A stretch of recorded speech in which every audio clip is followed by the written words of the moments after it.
शख्स से पूछताछ के आधार पर उसकी जब रिमांड ली जाएगी की बैठक शुरू हो गई है दिल्ली में। कांग्रेस दफ्तर में यह बैठक शुरू हुई है। बैठक में सोनिया गांधी और राहुल गांधी मौजूद हैं। इस बैठक में आगामी चुनावों पर चर्चा होने जा रही है। प्रियंका गांधी, गुलाम नबी आजाद भी इस बैठक में शिरकत कर रहे हैं। पंजाब और राजस्थान के सीएम भी इस बैठक में शामिल हैं।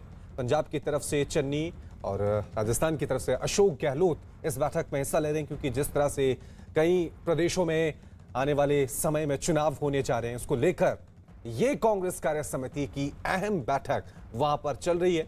तस्वीरों में आप देख सकते हैं कि किस तरह से सोनिया गांधी, राहुल गांधी, गुलाम नबी आजाद और साथ में पंजाब और राजस्थान के सीएम भी इस बैठक में शिरकत कर रहे हैं। उत्तर प्रदेश में चुनाव है, आने वाले वक्त में इसको लेकर कांग्रेस की तरफ से रणनीति बनाई जा रही है, क्योंकि उत्तर प्रदेश में कांग्रेस को अभी भी अपनी जमीन तैयार करनी है। दूसरी तरफ पंजाब में जिस तरह का विवाद पिछले कई दिनों से देखने को मिल रहा है, उसके तहत पंजाब में आगे कांग्रेस की रणनीति क्या होगी, किस तरह से कांग्रेस पंजाब विधानसभा चुनावों में आगे कदम बढ़ाएगी, ये देखने वाली बात होगी। इस खबर पर और ज्यादा जानकारी के लिए सीधा रुख करते हैं मेरे सहयोगी अरुण का।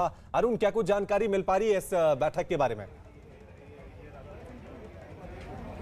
देखिए, बैठक पहले से निर्धारित थी और 10 बजे बैठक शुरू भी हो गई है। इसका सबसे बड़ा जो एजेंडा है कहने के लिए, वो 5 राज्यों में जो चुनाव है उस पर चर्चा करनी है। इसके अलावा संगठन के चुनाव है उस पर चर्चा करनी है, और करंट पॉलिटिकल सिचुएशन जो देश में है, यानी लखीमपुर की घटना से लेकर जितनी घटनाएं देश में हुई हैं उन पर भी चर्चा होगी। लेकिन असल बात यह है और असल मुद्दा यह है कि ये बैठक G23 समूह, जो कांग्रेस के अंदर ही असंतुष्ट नेताओं का समूह है, उनके इंसिस्टेंस पर हो रही है, उनकी कहने पर हो रही है। तो इसका मतलब यह है कि G23 के जो नेता हैं काफ़ी अरसे से मांग कर रहे हैं कि कांग्रेस का अध्यक्ष क्रियाशील होना चाहिए, पूर्णकालिक होना चाहिए। यानी अंतरिम अध्यक्ष सोनिया गांधी से वो संतुष्ट नहीं है। वो चाहते हैं कि संगठन का चुनाव हो। वो सिर्फ संगठन में सिर्फ अध्यक्ष पद का ही चुनाव नहीं चाहते हैं, वो चाहते हैं कि जो हाईएस्ट डिसीजन मेकिंग बॉडी है कांग्रेस पार्टी की, यानी कांग्रेस कार्य समिति, उसके भी सदस्यों का चुनाव किया जाए, पार्लियामेंट्री बोर्ड का गठन किया जाए और केंद्रीय चुनाव समिति के सदस्यों का भी चुनाव किया जाए। तो अब देखना होगा कि G23 समूह के जो नेता हैं, बैठक के अंदर आनंद शर्मा हैं, गुलाम नबी आजाद हैं, ये लोग किस हद तक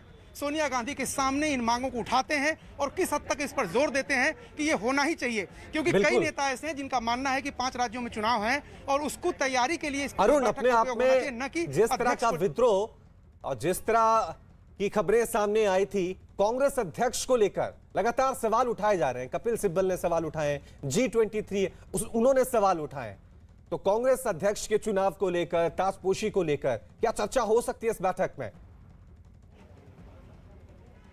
देखिए, निश्चित रूप से पिछली जो कांग्रेस कार्य समिति की बैठक हुई थी उसमें शेड्यूल घोषित हो गया था एक तरह से कि मई जून में चुनाव करा लिए जाएंगे।